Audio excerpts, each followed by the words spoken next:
The first thing we do when analyzing an opportunity is to consider the opportunity in the context of the larger macroeconomic conditions. We typically think about these in three layers. The first being global conditions, the second, regional conditions, and the third, country-specific conditions. When it comes to global conditions here, we're trying to examine if there are happenings in the world that affect the performance of the company we're analyzing. An example of such happening is COVID-19. In March 2020, COVID-19 caused a lot of uncertainty for individuals and businesses globally as the world went into lockdown. People all over the world lost their incomes and were facing economic uncertainty, and businesses who counted these people as customers suffered as a result. This would likely have been a bad time, for instance, to provide debt to an unsecured consumer lender, given the economic uncertainty that most individuals faced at the time.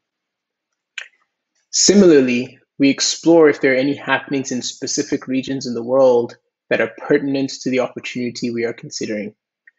This is usually on a continental or sub-regional level. A recent example is the Africa Continental Free Trade Agreement that was recently signed between the majority of the African nations. With this agreement, these nations decided to get rid of most tariffs on goods and services, effectively creating a single market for goods and deepening the economic integration of the continent. This is expected to boost intra-Africa trade by up to 50% in 2022. If, for example, we were considering funding a logistics company that was in the business of moving goods across Africa, this would have been a very positive factor, as the free trade agreement would help drive the company's volumes. Lastly, we analyze country-specific conditions. Here, we're trying to get a sense for, one, how easy is it to do business in the country, and how enforceable are contracts in the region. Second, we're trying to understand currency risk. So how stable is the country's currency compared to the US dollar, as the loans we give are in USDC, a US dollar pegged stablecoin. So we want to make sure that either the currency is stable against the dollar, or that it is possible for our borrowers to hedge against the devaluation of their currency.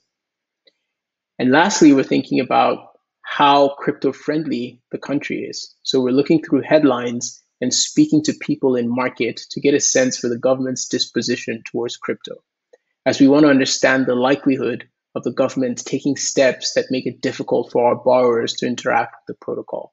For example, banning crypto exchanges in the region. We also scour the news for any recent happenings that could affect the company or the opportunity that we're considering.